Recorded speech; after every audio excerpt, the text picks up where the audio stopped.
Hi ಎಲ್ಲ ನಮಸ್ಕಾರ ಎಲ್ರಿಗೂ. ನಾನು ನಿಮ್ಮ ಪ್ರೀತಿಯ ಸುನೀತಾ ಪವನ್. ಎಲ್ಲರೂ ಹೇಗಿದ್ದೀರಾ? ಅಯ್ಯೋಪ್ ಎಲ್ಲರೂ ಚೆನ್ನಾಗಿದ್ದೀರಾ ಅಂತ ಅಂದ್ಕೊಂಡು ಇವತ್ತಿನ ನಿನ್ನ ಜೊತೆ ನನ್ನ ಕತೆ ಸೀರಿಯಲ್ ಸಂಚಿಕೆನ ಶುರು ಮಾಡ್ತಾ ಇದ್ದೀನಿ. ಮಿನಿಮಮ್ 3 ಡೇಸ್ ಆಯಿತು ನಾನು ವಿಡಿಯೋನ ಹಾಕೋಕ್ಕಾಗಿರಲಿಲ್ಲ. ಸೊ ಕಾರಣಾಂತರಗಳಿಂದ 3 ದಿನ ನಾನು ಸ್ವಲ್ಪ ಜಾತ್ರೆ ಇತ್ತು ಊರಲ್ಲಿ. ಸೊ ಹಾಗಾಗಿ ಜಾತ್ರೆ ಪ್ರಯುಕ್ತ ಊರಿಗೆ ಹೋಗಿರೋದ್ರಿಂದ ನನಗೆ ಸೀರಿಯಲ್ ಅಪ್ಲೋಡ್ ಮಾಡೋಕ್ಕಾಗಿರಲಿಲ್ಲ, ಕೆಲಸ ಜಾಸ್ತಿ ಇರೋದ್ರಿಂದ. ಸೊ ಇವತ್ತು ಅಪ್ಲೋಡ್ ಮಾಡ್ತಾಯಿದ್ದೀನಿ. ಯಾರು ಕೂಡ ಬೇಜಾರು ಮಾಡ್ಕೊಬೇಡಿ. ತುಂಬಾ ಕಮೆಂಟ್ಸ್ ಬಂದಿತ್ತು ಯಾಕೆ ಸೀರಿಯಲ್ ಆಗ್ತಿಲ್ಲ ಅಂತ ಹೇಳ್ಬಿಟ್ಟು. ಸೊ ಆದರೂ ಕೂಡ ಇಷ್ಟು ಪ್ರೀತಿಯಿಂದ ಕೇಳ್ತಾ ಇದ್ದೀರಲ್ಲ, ತುಂಬ ಖುಷಿ ಆಗ್ತಾಯಿದೆ. ಸೊ ನೋಡೋಣ, ಇವತ್ತಿನಿಂದ ಏನೋ ಕಂಟಿನ್ಯೂಸ್ ಆಗಿ ಸೀರಿಯಲ್ ಹಾಕ್ಕೊಳ್ತಾ ಹೋಗ್ತೀನಿ. ಇಷ್ಟ ಆದರೆ ಒಂದು ಲೈಕ್ ಮಾಡಿ. ನನ್ನ ಚಾನಲ್ ಇನ್ನು ಯಾರೆಲ್ಲ ಸಬ್ಸ್ಕ್ರೈಬ್ ಮಾಡ್ಕೊಂಡಿಲ್ವೋ ಪ್ಲೀಸ್ ಸಬ್ಸ್ಕ್ರೈಬ್ ಮಾಡಿಕೊಂಡು ಹಾಗೆ ಸಪೋರ್ಟ್ ಮಾಡಿ. ಸೊ ಬನ್ನಿ ಈಗ ಶುರು ಮಾಡೋಣ. ತುಂಬಾ ಚೆನ್ನಾಗಿದೆ, ವಿಡಿಯೋನ ಎಲ್ಲಿ ಸ್ಕಿಪ್ ಮಾಡಿಬಿಡಿ. ಸೊ ಇಲ್ಲಿ ಇನ್ನೇನು ಹೇಗಾದರೂ ಮಾಡಿ ಶಾರದನ ಯಾರು ಏನು ಮಾಡಿದ್ದು ಏನು ಕತೆ ಅಂತೇಳಿ ಎನ್ಕ್ವೈರಿ ಮಾಡ್ತಾ ಇರ್ತಾನೆ ಅಜಿತ್ತು. ಸೊ ಎನ್ಕ್ವೈರಿ ಮಾಡಬೇಕಂತ ಹೋದಾಗೆಲ್ಲ ಇಲ್ಲಿ ಬಂದುಬಿಟ್ಟು ದೇವಿಯಾನಿ ತಡೀತಲೇ ಇರ್ತಾಳೆ.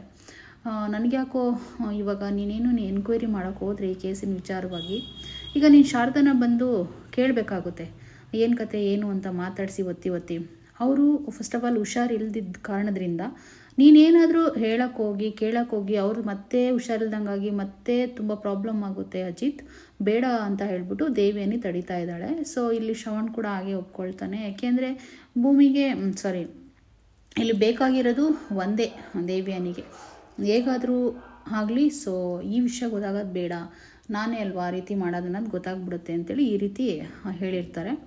ಅದೆಲ್ಲ ಆದಮೇಲೆ ನನಗೂ ಕೂಡ ಹಾಗೆ ಅನ್ನಿಸ್ತಿದೆ, ಅಜಿತ್ ಬೇಡ ಕಣೋ, ಹಾಗಾದರೆ ಹೇಗೆ ಮಾವ ಕಂಡುಹಿಡಿಯೋದು ಅಂತ ಕೂಡ ಅಜಿತ್ ಹೇಳ್ತಾ ಇರ್ತಾನೆ. ಸ್ವಲ್ಪ ಇವಾಗ ಹುಷಾರಾಗ್ತಿದ್ದಾಳಲ್ವ ಶಾರದಾ, ಈಗ ಅವಳು ಹುಷಾರಾಗ್ಬಿಡಲಿ, ಆಮೇಲೆ ಮತ್ತೆ ಅವಳೇ ಹೇಳ್ತಾಳೆ ನಮಗೆಲ್ಲ ವಿಷಯನೂ ಅಂತ ಕೂಡ ಹೇಳಿದಾಗ ಸಂಗೀತ ಕೂಡ ಹಾಗೆ ಹೇಳ್ತಾಳೆ. ಅದೆಲ್ಲ ಆದಮೇಲೆ ಸರಿ ಆಯಿತು ಅಂತ ಅಂದ್ಕೊಂಡು ಅಜಿತ್ ಕೂಡ ಒಪ್ಕೊಳ್ತಾನೆ. ಫೈನಲಿ ಮತ್ತೆ ಇನ್ನೊಂದು ಸರಿ ಭೂಮಿ ಬೇರೆ ತವ್ರ ಮನೆಗೆ ಹೋಗೋಕ್ಕೆ ಅಂತ ಹೊರಟಿರ್ತಾಳೆ ಅವ್ರ ಅಮ್ಮನ ಜೊತೆ. ಅದನ್ನೇನೋ ಕ್ಯಾನ್ಸಲ್ ಮಾಡಿರ್ತಾಳೆ ಅವಳು, ಹೋಗೋದು ಬೇಡ ಅಂತ ಹೇಳ್ಬಿಟ್ಟು. ಅದು ಸಂಗೀತ ಭೂಮಿಗೆ ಹೋಗಲ್ಲ ಅಂತ ಹೇಳಿದಾಳು ಕಣೋ, ಕ್ಯಾನ್ಸಲ್ ಮಾಡ್ತಿದ್ದಾಳೆ ಅಂತ ಕೂಡ ಹೇಳಿದಾಗ ತುಂಬ ಖುಷಿ ಪಡ್ತಾರೆ.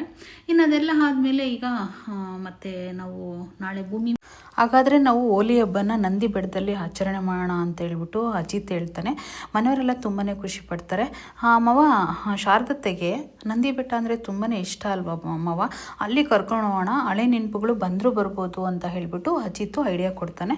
ಸೊ ಅದೆಲ್ಲ ಆದಮೇಲೆ ತುಂಬಾ ಖುಷಿಪಟ್ಟು ಮನೆಯವರು ಕೂಡ ಎಲ್ಲರೂ ಕೂಡ ಬಂದುಬಿಟ್ಟು ಸರಿ ಆಯಿತು ಆಗಿದ್ರೆ ಅಲ್ಲಿಗೆ ಹೋಗೋಣ, ಎಲ್ಲರೂ ಕೂಡ ಹೋಲಿ ಹಬ್ಬನ ಅಲ್ಲೇ ಆಚರಣೆ ಮಾಡೋಣ ಅಂತ ಕೂಡ ಅಜಿತ್ ಹೇಳಿದ ತಕ್ಷಣ ಮನೆಯವರೆಲ್ಲ ತುಂಬಾ ಖುಷಿ ಪಡ್ತಾರೆ. ಸೊ ಇಲ್ಲಿ ಒಂದು ಕಡೆನ ರೂಮ್ ಒಳಗಡೆ ಬಂದ್ಬಿಟ್ಟು ಈ ಬಜಾರಿ ಎಲ್ಲೋದ್ಲು, ಈ ಬಾಯ್ಪಡಿಕೆ ಎಲ್ಲೋದ್ಲು ಅಂತ ಯೋಚನೆ ಮಾಡ್ತಾ ಇರ್ತಾನೆ. ಸೊ ಅಷ್ಟರಲ್ಲೇ ಭೂಮಿ ಕೂಡ ಬರ್ತಾಳೆ. ಯಾಕೆ ಇವಳ ಮೇಲೆ ಇಷ್ಟೊಂದು ಕೇರ್ ಮಾಡ್ತಾ ಇದ್ದೀನಿ, ಯಾಕೆ ಇಷ್ಟೊಂದೆಲ್ಲ ತಲೆ ಕೆಡಿಸ್ಕೊಂಡಿದ್ದೀನಿ, ಅವಳು ನಮ್ಮ ಶಾರದತ್ತೆ ರೂಮಲ್ಲಿ ಮಲ್ಕೊಳ್ತಾಳೆ ಅನ್ನೋದು ಗೊತ್ತಿದ್ರು ಕೂಡ ನಾನು ಅವಳನ್ನ ತುಂಬ ಮಿಸ್ ಮಾಡ್ಕೊಳ್ತಾ ಇದ್ದೀನಿ, ನನ್ನ ರೂಮಲ್ಲಿ ಮಲ್ಕೊಳ್ಳಲ್ಲ ಅಂತ ಅಂದ್ಕೊಂಡ್ರು ಕೂಡ ಇಷ್ಟೊಂದೆಲ್ಲ ಮಿಸ್ ಮಾಡ್ಕೊಳ್ತಾ ಇದ್ದೀನಿ ಅಂತ ಹೇಳ್ಬಿಟ್ಟು ಅಜಿತ್ ಅಂದ್ಕೊಳ್ತಾ ಇರ್ತಾನೆ. ಸೊ ಅಷ್ಟೆಲ್ಲ ಭೂಮಿ ಬಂದ್ಬಿಟ್ಟು ನೀರಿಟ್ಬಿಟ್ಟು ಹೋಗ್ತಾಳೆ, ಅಂದರೆ ಮಲ್ಕೊಳ್ಳೋಕ್ಕೆ ಅವಳು ಅವ್ರ ಅತ್ತೆ ರೂಮಿಗೆ ಹೋಗ್ತಾಳಲ್ವ, ಸೊ ಶಾರದತ್ತೆ ರೂಮಿಗೆ. ಸೊ ಹಾಗಾಗಿ ಹೋಗ್ತೀನಿ ಅಂತ ಏನು ಹೇಳಲ್ಲ, ಇಟ್ಟದೇ ಹೋಗ್ತಾಳೆ. ಅಜಿತ್ ಇತ್ಕೊಂಡು ನೋಡ್ಬಿಟ್ಟು ಥ್ಯಾಂಕ್ಸ್ ಅಂತ ಹೇಳ್ತಾನೆ. ಹಂಗೆ ಅಂದ ತಕ್ಷಣ ಭೂಮಿ ಕಣ್ಣೀರು ಹಾಕ್ಕೊಂಡು ಯಾಕೆ ಸಾಹೇಬ್ರೆ ಥ್ಯಾಂಕ್ಸ್ ಹೇಳ್ತಾ ಇದ್ದೀ ಅಂತ ಕೇಳಿದಾಗ ಸೊ ಏನಿಲ್ಲ ಭೂಮಿ, ಹಾಗೆಯೇ ನನ್ನ ಕೇರ್ ಮಾಡ್ತಾ ಇದ್ದಲ್ಲ, ಸೊ ಹಾಗಾಗಿ ಅಂತ ಅಂದಾಗ ಸಾಹೇಬ್ರೆ ಏನು ಗೊತ್ತಾ, ನಾನೇನು ಇವತ್ತಿನ ಹೊಸ್ದಾಗೇನು ಕೇರ್ ಮಾಡ್ತಾ ಇಲ್ವಲ್ಲ, ಈಗ ಮಾತ್ರ ಮಾಡ್ತಾ ಇಲ್ವಲ್ಲ, ನಾನು ಮೊದಲಿಂದನೂ ಮಾಡ್ತಲೇ ಇದ್ದೀನಿ ಅಂತ ಕೂಡ ಭೂಮಿ ಹೇಳ್ತಾಳೆ. ಅದೆಲ್ಲ ಆದಮೇಲೆ ನೀವು ನಮ್ಮ ಮನೆ ಜೊತೆ ಹೋಲಿ ಹಬ್ಬನ ನಂದಿ ಬೆಟ್ಟದಲ್ಲಿ ಆಚರಣೆ ಮಾಡ್ತೀನಿ ಅಂತ ಹೇಳಿದ ತಕ್ಷಣ ಒಪ್ಕೊಂಡ್ರಲ್ಲ, ತುಂಬ ಥ್ಯಾಂಕ್ಸ್ ಭೂಮಿ ಅಂತ ಅಂದಾಗ ಸಾಹೇಬ್ರೆ ಅಷ್ಟು ಬೇಗ ನಿಮ್ಮ ಮನೆ ಅಂತ ಹೇಳ್ಬಿಟ್ರ ಇದನ್ನು ಅಂತ ಅಂದಾಗ ಅದೆಲ್ಲ ಭೂಮಿ ಹಾಗೆ ಹೇಗೆ ಅಂತೇಳಿ ಮಾತಾಡ್ತಾ ಇರ್ತಾನೆ. ಆಯಿತು ಬಿಡಿ ಸಾಹೇಬ್ರೆ, ನಾನು ಇಲ್ಲಿದ್ದಾಗೂ ಇದು ನನ್ನ ಮನೆ ಅಲ್ಲ, ಸೊ ನಾನು ಹೋದಾಗೂ ನನ್ನ ಮನೆ ಅಲ್ಲ ಇದು, ಅದನ್ನು ಕರೆಕ್ಟಾಗಿ ಹೇಳಿದಿರಂತ ಭೂಮಿ ತುಂಬ ಕಣ್ ತುಂಬಿಕೊಂಡು ಸಿಕ್ಕಾಪಟ್ಟೆ ಫೀಲ್ ಮಾಡಿಕೊಂಡು ಅಳ್ತಾ ಇದ್ದಾಳೆ. ಹಾಗಂದ ತಕ್ಷಣ ಇನ್ನು ಅಜಿತ್ ಇತ್ಕೊಂಡು ಸಾರಿ ಭೂಮಿ ಆ ರೀತಿ ಹೇಳಬಾರ್ದಿತ್ತು ಅಂದಾಗ ಇಲ್ಲ ಸಾಹೇಬ್ರ ಅದರಲ್ಲಿ ಏನು ತಪ್ಪಿಲ್ಲ ಬಿಡಿ, ನೀವು ಕರೆಕ್ಟಾಗಿ ಹೇಳಿದ್ದೀರಾ ಅಂತ ಕೂಡ ಹೇಳಿಬಿಟ್ಟು ಭೂಮಿ ತುಂಬ ನೊಂದ್ಕೊಳ್ತಾ ಇರ್ತಾಳೆ. ಅವಳು ಪ್ರೀತಿ ವಿಷಯನ ಹೇಳ್ಕೊಳಕ್ಕೆ ಆಗ್ತಾರಲ್ಲವಲ್ಲ, ಸೊ ಹಾಗಾಗಿ ಇನ್ನು ಅದೆಲ್ಲ ಆದಮೇಲೆ ನಾಳೆ ನಂದಿ ಬೆಟ್ಟಕ್ಕೆ ಹೋಗಬೇಕು ಎಲ್ಲ ಆಚರಣೆ ಮಾಡೋಕ್ಕೆ, ಅಂದರೆ ಹೋಲಿ ಹಬ್ಬನ ಆಚರಣೆ ಮಾಡೋಕ್ಕೆ ಅನ್ನೋದು ಖುಷಿ ಇರುತ್ತೆ.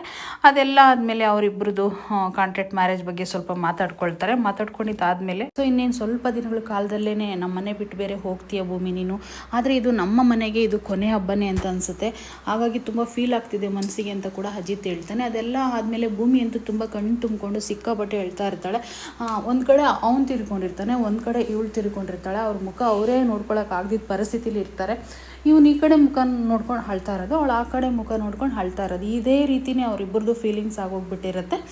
ಇನ್ನು ಸರಿ ಸಾಹೇಬ್ರೆ ನಾನು ಅತ್ತೆ ರೂಮಿಗೆ ಹೋಗಿ ಮಲ್ಕೊಳ್ತೀನಿ ಅಂದರೆ ಶಾರದಮ್ಮನ ರೂಮಿಗೆ ಹೋಗಿ ಮಲ್ಕೊಳ್ತೀನಿ ಅಂತೇಳಿ ಭೂಮಿ ಹೊಟ್ಬಿಟ್ಟು ಬರ್ತಾಳೆ.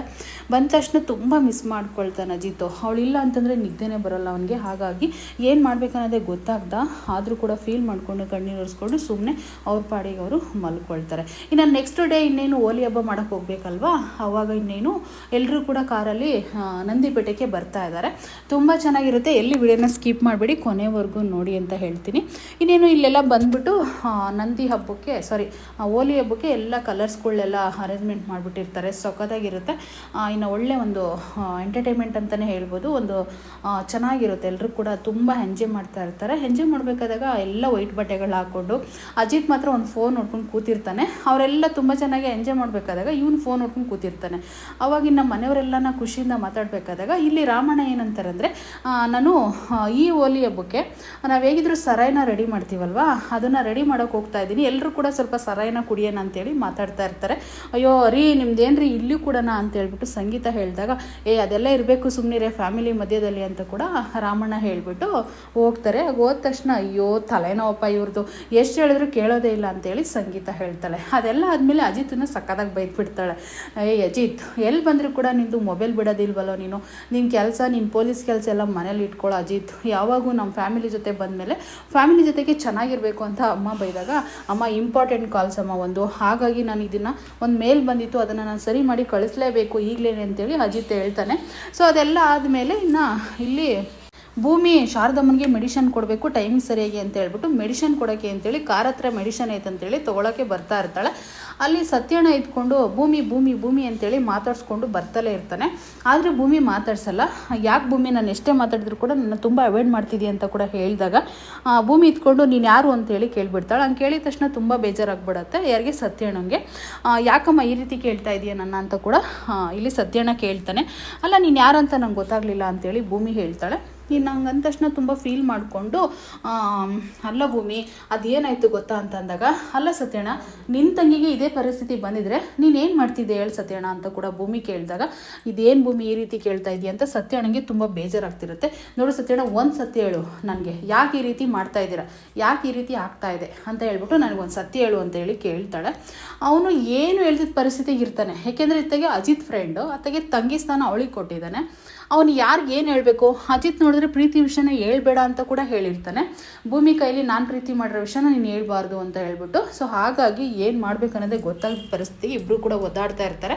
ಆದರೂ ಸತ್ಯಣ್ಣ ನಿನ್ನ ತಂಗಿಗೆ ಈ ಥರ ಪರಿಸ್ಥಿತಿ ಬಂದರೆ ಖಂಡಿತ ನೀನು ಈ ರೀತಿ ಮಾಡ್ತಾ ಇರಲಿಲ್ಲ ಅಂತಂದಾಗ, ಭೂಮಿ ನಿನಗೋಸ್ಕರ ನಾನು ಏನು ಮಾಡಬೇಕು ಹೇಳು ಅಂತ ಕೇಳಿದಾಗ, ಸತ್ಯಣ್ಣ ನಾನು ಒಂದೇ ಒಂದು ಪ್ರಾಮಿಸ್ ಮಾಡಿ ನನಗೆ, ನಾನು ಈ ಮನೆ ಬಿಟ್ಟು ಹೋದ ಮೇಲೆ ನೀನು ಎಲ್ಲೇ ಇದ್ದರೂ ಕೂಡ ರಾಖಿ ಹಬ್ಬದಲ್ಲಿ ನನ್ನ ಹತ್ರ ನೀನು ರಾಖಿ ಕಟ್ಟಿಸ್ಕೋಬೇಕು. ಹಾಗಾಗಿ ನನಗೆ ಪ್ರಮಾಣ ಮಾಡಿ ಭಾಷೆ ಕೊಟ್ಟು ಹೇಳ್ಬಿಡು ಅಂತ ಕೂಡ ಕೇಳಿದಾಗ, ಸರಿ ಆಯಿತು ಆಗಿದ್ರೆ ಅಂತೇಳಿ ಭಾಷೆ ಕೊಡೋಕ್ಕೆ ಅಂತ ಹೋಗ್ತಾನೆ ಸತ್ಯಣ್ಣ ಕಣ್ಣೀರು ಹಾಕ್ಕೊಂಡು.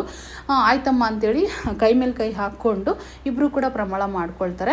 ಇನ್ನೇನು ನೋಡಮ್ಮ ಭೂಮಿ ಇದನ್ನೆಲ್ಲ ನಾನು ಮುಚ್ಚಿಡೋಕ್ಕೆ ನನ್ನಿಂದ ಸಾಧ್ಯ ಇಲ್ಲ, ನಾನು ನಿನ್ನ ಹತ್ರ ಸತ್ಯನೇ ಹೇಳ್ಬಿಡ್ತೀನಿ ಅಂದಾಗ, ಸತ್ಯಣ್ಣ ಅದು ಏನಂತ ಹೇಳಿ ಸತ್ಯಣ್ಣ ಅಂತೇಳಿ ಕೇಳಿದಾಗ, ಪ್ರೀತಿ ವಿಷಯ ಅಂತಂದಾಗ, ಯಾರ್ದು ಪ್ರೀತಿ ವಿಷಯ ಅಂತ ಹೇಳಕ್ಕೆ ಹೋದಾಗ, ಯಾರ್ದ್ಯಾಕಮ್ಮ ಹೇಳಲಿ ನಿಮ್ಮದೇನಮ್ಮ ಅಂತೇಳಿ ಇನ್ನೇನು ಶುರು ಮಾಡ್ಕೋಬೇಕು. ಅಂದರೆ ಅಜಿತ್ ಪ್ರೀತಿ ಮಾಡ್ತಿದ್ದಾನೆ ನಿನ್ನ ಅಂತ ಹೇಳೋಕೆ ಅಷ್ಟರಲ್ಲೇ ಅವನು ನಚ್ಚಿ ಕೂಗ್ಬಿಡ್ತಾನೆ. ಬಾ ಸತ್ಯಣ್ಣ ನೀನು ಬೇಗ ಬಂದ್ಬಿಡು, ಅಪ್ಪ ಕರೀತಿದ್ದಾರೆ, ಅಲ್ಲಿ ಸ್ವಲ್ಪ ಸರ ಎಲ್ಲ ರೆಡಿ ಮಾಡಬೇಕು ಅಂತ ಕೂಡ ಕೂಕೊಂಡು ಬಂದೇ ಬಿಡ್ತಾನೆ. ಅಲ್ಲೂ ತಡೆ ಆಗೋಯ್ತು ಅವರಿಬ್ಬರು ಪ್ರೀತಿ ವಿಷಯ ಗೊತ್ತಾಗ್ದ.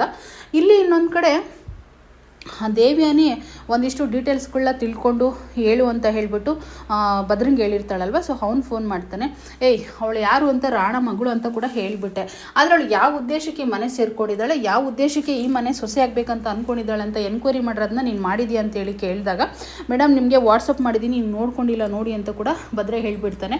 ಆಗ ವಾಟ್ಸಪ್ ಓಪನ್ ಮಾಡಿ ನೋಡೋಕೆ ಹೋದಾಗ ಅಲ್ಲಿ ಸ್ವಲ್ಪ ಟವರ್ ಸಿಗ್ತಾ ಇರಲ್ಲ, ಅಲ್ಲಿ ಬೆಡ್ದಲ್ಲಿ ಇರೋದ್ರಿಂದ ಅವಳೊಂಚೂರು ಎಲ್ಲ ಹಿಂಗೆ ನೋಡಿಬಿಟ್ಟು ಟವರ್ ಸಿಕ್ಕಿದ ತಕ್ಷಣವೇ ಅದನ್ನು ಓಪನ್ ಮಾಡಿ ನೋಡ್ತಾಳೆ. ಅವಾಗ ಅಲ್ಲಿ ಡೀಟೇಲ್ಸ್ ಗೊತ್ತಾಗುತ್ತೆ ಅವಳು ಯಾಕೆ ಈ ಮನೆಗೆ ಬಂದಿದ್ದಾಳೆ ಅಂತ ಹೇಳ್ಬಿಟ್ಟು. ಆ ಡೀಟೇಲ್ಸ್ನ ತಿಳ್ಕೊಂಡು ನೀನು ಮತ್ತೆ ಯಾವುದೇ ಕಾರಣಕ್ಕೂ ಈ ಮನೆ ಸೊಸೆ ಆಗೋಕ್ಕೆ ನಾನು ಬಿಡೋದಿಲ್ಲ ಅಂತ ಅಂದ್ಕೊಂಡು ಸೈಡ್ ಇಟ್ಕೊಂಡು ಬರ್ತಾ ಇರಬೇಕಾದಾಗ ಅಶ್ವಿನಿ ಎದುರಿಗೆ ಬರ್ತಾಳೆ. ಅಶ್ವಿನಿ ಎದುರಿಗೆ ಬಂದ ತಕ್ಷಣ ಮಕ್ಕ ನೋಡ್ತಾಳೆ. ಏನು ಮಾಡಿದೆ ನೀನು, ನಾನು ಈ ಮನೆಗೆ ಸೊಸೆ ಆಗಬೇಕು ಹೇಳ್ದಿಯಾ ಮನೆಗೆ ಮಾತಾಡಿ ಅಂತೇಳಿ ಅಶ್ವಿನಿ ಕೇಳಿದಾಗ, ನೋಡು ಒಂದು ವಿಷಯ ಗೊತ್ತಾ, ನೀನು ಯಾರಂತ ನನಗೆ ಗೊತ್ತಾಗಿದೆ ಅಂತ ಹೇಳ್ಬಿಟ್ಟು ಪ್ರೂಫ್ ಸಮೇತ ತೋರಿಸ್ಬಿಡ್ತಾಳೆ. ಏನು ಅಜಿತ್ ನಚ್ಚಿನ ಮದುವೆ ಮಾಡ್ಕೋಬೇಕಂತ ಇದೆಯಾ? ನೀನು ಯಾಕೆ ಬಂದಿದ್ದೀಯ ಅಂತ ನನಗೆ ಗೊತ್ತಿಲ್ಲ. ಆದರೆ ಒಂದು ಹೇಳ್ತೀನಿ ಕೇಳು, ನೀನು ಈ ಮನೆಗೆ ಯಾವ ಉದ್ದೇಶಕ್ಕೆ ಬಂದಿದ್ದೀಯ ಅಂತ ನನಗೆ ಗೊತ್ತಾಗಿದೆ, ನೀನು ಯಾರಂದು ನನಗೆ ಗೊತ್ತಾಗಿದೆ ಅಂತ ಹೇಳಿಬಿಟ್ಟು ಆ ಫೋಟೋ ಇರುತ್ತಲ್ವ ಸಾಕ್ಷಿದು, ಅದನ್ನು ತೋರಿಸ್ಬಿಡ್ತಾಳೆ. ಅದು ತೋರಿಸಿದ ತಕ್ಷಣವೇ ಮತ್ತು ಅಶ್ವಿನಿ ರಾಣ ಅಂತ ಕೂಡ ಹೇಳಿದ ತಕ್ಷಣ ತುಂಬ ಶಾಕ್ ಆಗಿಬಿಡ್ತಾಳೆ. ಮತ್ತು ನಾನು ಮದುವೆ ಮಾಡು ಅಂದರೆ ಮಾಡಲ್ಲ ಅಂತ ಅಂದ ತಕ್ಷಣ ನಾನು ಯಾವ ಮಟ್ಟಕ್ಕೆ ಬೇಕಾದರೂ ಇಳಿತೀನಿ ಅಂತ ಹೇಳ್ಬಿಟ್ಟು ಬೆಟ್ಟದಿಂದ ತಳ್ಳಿಬಿಡ್ತಾಳೆ ಅಶ್ವಿನಿ. ಇನ್ನು ಇಲ್ಲಿ ಒಂದು ಕಡೆ ಇನ್ನು ಶಾರದಮ್ಮ ಅಂತೂ ತುಂಬ ಖುಷಿಯಿಂದ ಆ ಕಲ್ಲರ್ಗಳನ್ನೆಲ್ಲ ಜೋಡಿಸ್ಕೊಂಡು ತುಂಬ ಏನೇನೋ ಮಾಡ್ತಾ ಇರ್ತಾರೆ. ಅದನ್ನು ನೋಡಿ ತುಂಬ ಖುಷಿ ಆಗ್ಬಿಡುತ್ತೆ ಭೂಮಿಗೆ. ಎಲ್ಲರನ್ನೂ ಮನೆಯವ್ರನ್ನೆಲ್ಲ ಕೂಗ್ತಾಳೆ, ಸಾಹೇಬ್ರೆ, ಸಂಗೀತ ಅತ್ತೆ, ಆಮೇಲೆ ಶ್ರವಣ್ ಸಾಹೇಬ್ರೆ, ದೊಡ್ಡ ಸಾಹೇಬ್ರೆ, ಸಣ್ಣ ಸಾಹೇಬ್ರೆ ಅಂತೆಲ್ಲ ಕೂಗೋತಾಳೆ. ಅಷ್ಟರಲ್ಲೇ ಓಡಿ ಬರ್ತಾರೆ ಎಲ್ಲರೂ ಕೂಡ. ಅವ್ರ ಖುಷಿನ ನೋಡಿ ತುಂಬ ಖುಷಿ ಆಗ್ಬಿಡುತ್ತೆ. ಒಂದು ವಿಷಯ ಗೊತ್ತಾ ಸಾಹೇಬ್ರೆ, ಅವ್ರು ನನಗೇನು ಹೇಳಲೇ ಇಲ್ಲ, ಅವರವರೇ ಎಲ್ಲ ಕೆಲಸ ಮಾಡ್ಕೊಳ್ತಾ ಇದ್ದಾರೆ ಅಂತಂದಾಗ, ಹಾಗಾದರೆ ಶಾರದಾಗೆಲ್ಲ ಹಳೆ ನೆನಪು ಬರೋ ಚಾನ್ಸಸ್ ತುಂಬಾ ಇದೆ, ನೋಡ್ಬೇಕು ಇನ್ಮೇಲೆಲ್ಲ ಅವಳಿಗೆ ಬಂದೇ ಬರುತ್ತೆ ಹಳೆ ನೆನಪು ಅಂತ ಕೂಡ ಅಂದ್ಕೊಳ್ತಾರೆ. ಹಂಗೆ ಅಂದ್ಕೊಂಡಿದ್ದಾದಮೇಲೆ, ಆದರೆ ನಮ್ಮ ಶಾರದಾಗೆ ಈ ರೀತಿ ಮಾಡೋದು ಫಸ್ಟ್ ನೀನಲ್ವ ಹೇಳ್ಕೊಡ್ತಾ ಇದ್ದಿದ್ದು, ನೀನು ಯಾವ ಕಾನ್ಫಿಡೆನ್ಸಲ್ಲಿ ಹೇಳ್ತಾ ಇದೀಯ ಹಳೆ ನೆನಪೆಲ್ಲ ವಾಪಸ್ ಬರುತ್ತೆ ಅಂತ ಹೇಳಿ ಕೇಳಿದಾಗ ಸಂಗೀತ, ಅದೇನಿಲ್ಲ ಅತ್ತೆ, ಫಸ್ಟು ನಾನೆಲ್ಲ ಹೇಳ್ತಿದ್ದೆ, ಅವ್ರು ಮಾಡ್ತಾಯಿದ್ರು, ಸೊ ಈಗ ನಾನೇನು ಕೇಳ್ದಲ್ಲೇ ಅವರು ಮಾಡ್ತಾಯಿದ್ದಾರೆ, ಹಾಗಾಗಿ ಅವ್ರಿಗೆಲ್ಲ ಹಳೆ ನೆನಪು ಬರುತ್ತೆ ಅನ್ನೋ ಚಾನ್ಸಸ್ ನನಗೆ ತುಂಬಾ ಗಟ್ಟಿಯಾಗಿ ಅನ್ನಿಸ್ತಾ ಇದೆ ಅಂತ ಕೂಡ ಭೂಮಿ ಹೇಳಿದಾಗ ತುಂಬ ಖುಷಿ ಪಡ್ತಾರೆ. ಇನ್ನು ಇಲ್ಲಿ ಒಂದು ಕಡೆ ಇವಳ ಕೆಳಗೆ ತಳ್ಳಿರ್ತಾಳಲ್ವ, ಅವಳ ಕೈನ ಇಟ್ಕೊಂಡಿರ್ತಾಳೆ, ಒಂದು ಕಡೆ ತಳ್ಳಿದ್ರು ಕೂಡ ಅಶ್ವಿನಿ ನನ್ನ ಕೈ ಬಿಡ್ಬೇಡ, ದಯವಿಟ್ಟು ಕಾಪಾಡು ಅಂತ ಕಿರ್ಚ್ಕೊತಾಳೆ. ಕಿರ್ಚ್ಕೊಂಡ ತಕ್ಷಣ ಅಶ್ವಿನಿ ಮಾತ್ರ ಕೆಳಗೆ ಬಿಡೋಕ್ಕೆ ರೆಡಿಯಾಗಿದ್ದಾಳೆ. ಬೆಟ್ಟದ ಕೆಳಗಡೆ ಫುಲ್ ಖಾಲಿ ಜಾಗ ಇರುತ್ತೆ, ಅಲ್ಲಿ ಬಿದ್ದೋಗ್ಬಿಡ್ತಾಳೆ ಅಷ್ಟೇ. ಇಟ್ಕೊಂಡಿರ್ತಾಳೆ. ಅವಳು ಕಂಡೀಷನ್ ಆಗ್ತಾಳೆ ಅಶ್ವಿನಿ, ನಾನು ಈ ಕೈ ಬಿಡಬಾರ್ದು ಅಂತಂದರೆ ನೀನು ಮೇಲಕ್ಕೆ ಎದ್ದು ವಾಪಸ್ ಬರಬೇಕು ಅಂತಂದರೆ ನಂದೊಂದು ಕಂಡೀಷನ್ನ ನೀನು ನಡೆಸ್ಕೊಡ್ಬೇಕು, ಇಲ್ಲ ಅಂತಂದರೆ ಖಂಡಿತ ಕೆಳಗಡೆ ಬಿಟ್ಟಾಕ್ಬಿಡ್ತೀನಿ ಅಂತ ಹೇಳ್ಬಿಟ್ಟು ಅಶ್ವಿನಿ ಎದುರಿಸ್ತಾಳೆ. ಹಂಗಂದ ತಕ್ಷಣವೇ ತುಂಬಾ ಶಾಕ್ ಆಗಿಬಿಟ್ಟು ಏನು ಮಾಡಬೇಕನ್ನೋದೇ ದೇವಿಯನಿಗೆ ಗೊತ್ತಿರಲ್ಲ. ಮತ್ತು ಇವಾಗ ಫೈನಲಿ ಡಿಸಿಷನ್ ಏನು ಅಂತ ಹೇಳಿ ಮತ್ತೆ ಕೇಳ್ತಾಳೆ. ನೋಡು, ನನ್ನ ನಚ್ಚಿ ಜೊತೆ ಮದುವೆ ಮಾಡಬೇಕು ಅಷ್ಟೇ ನೀನು ಅಂತ ಅಂದಾಗ, ಅದು ನನ್ನ ಮಗಳ ಜೀವನಕ್ಕೋಸ್ಕರ ಇದೆಲ್ಲ ಮಾಡಿರೋದು, ನನ್ನ ಮಗಳ ಜೀವನ ನಾನು ಹಾಳು ಮಾಡೋಕ್ಕೆ ಬಿಡೋದಿಲ್ಲ ಅಶ್ವಿನಿ, ದಯವಿಟ್ಟು ಅದನ್ನು ಬಿಟ್ಟು ಬೇರೆದೇನಾದರೂ ಕೇಳು ಅಂತಂದಾಗ, ನನಗೆ ಬೇಕಾಗಿರೋದು ಗುರಿ ನಾನು ನಚ್ಚಿನ ಮದುವೆ ಮಾಡ್ಕೋಬೇಕಷ್ಟೇ. ನನ್ನ ನಚ್ಚಿನ ಮದುವೆ ಮಾಡ್ಕೋಬೇಕು ಅಂತಂದರೆ ನೀನು ಮನೇಲಿ ಮದುವೆನ ತಡೆದ್ಬಿಟ್ಟು ನನ್ನ ಜೊತೆ ನಚ್ಚಿನ ಮದುವೆ ಮಾಡಿಸ್ಬೇಕು ಅಂತೇಳಿ ಕಂಡೀಷನ್ನ ಹಾಕ್ತಾಳೆ. ಸೊ ಇಂಥ ಪ್ರಾಣ ಅಪಾಯ ಇರಬೇಕಾದಾಗ ಅವಳು ಒಪ್ಕೊಳ್ಳೋ ಪರಿಸ್ಥಿತಿ ಬಂದೇ ಬರುತ್ತೆ. ಆವಾಗ ಸರಿ ಆಯಿತು ನಾನು ಮಾಡಿಸ್ತೀನಿ ಅಂತ ಒಪ್ಕೋತಾಳೆ. ನೀನು ಸುಳ್ಳು ಹೇಳ್ತಿಲ್ಲ ತಾನೇ, ಪ್ರಾಣನ ಕಾಪಾಡ್ಕೋಬೇಕು ಅಂತ ಹೇಳ್ಬಿಟ್ಟು ಅಶ್ವಿನಿ ಹೇಳಿದಾಗ, ಇಲ್ಲ ನಾನು ಸುಳ್ಳು ಹೇಳ್ತಿಲ್ಲ, ನಿಜನೇ ಹೇಳ್ತಿದ್ದೀನಿ ಅಂತ, ಸರಿ ನಾನು ಮಾಡಿಸ್ತೀನಿ ಮದುವೆ ಇಬ್ಬರ ಜೊತೆ ಅಂತ ಹೇಳ್ಬಿಟ್ಟು ಈಚೆ ಹೇಳ್ತಾಳೆ. ಹೇಳಿದ ತಕ್ಷಣ ಅಶ್ವಿನಿ ಕಾಪಾಡ್ತಾಳೆ ದೇವಿಯನಿನ. ಈಚೆ ಬಂದ್ಬಿಟ್ಟು ಹೇಗಿತ್ತು ನನ್ನ ಟ್ವಿಸ್ಟು ಅಂತೇಳಿ ಕೇಳಿದಾಗ, ಹೇಗಿತ್ತಾ, ನಾನು ನೀರು ಕುಡ್ದಷ್ಟು ನೀನು ಎಳ್ಳೀರು ಕುಡ್ದಿಲ್ಲ, ಯಾಕೆ ಇಷ್ಟೊಂದೆಲ್ಲ ಮಾಡ್ತಿದ್ದೀಯ ನೀನು ಅಂತ ಹೇಳ್ಬಿಟ್ಟು ಕಪಾಳಕ್ಕೆ ಬಾರಿಸ್ತಾಳೆ ಚೆನ್ನಾಗೆ.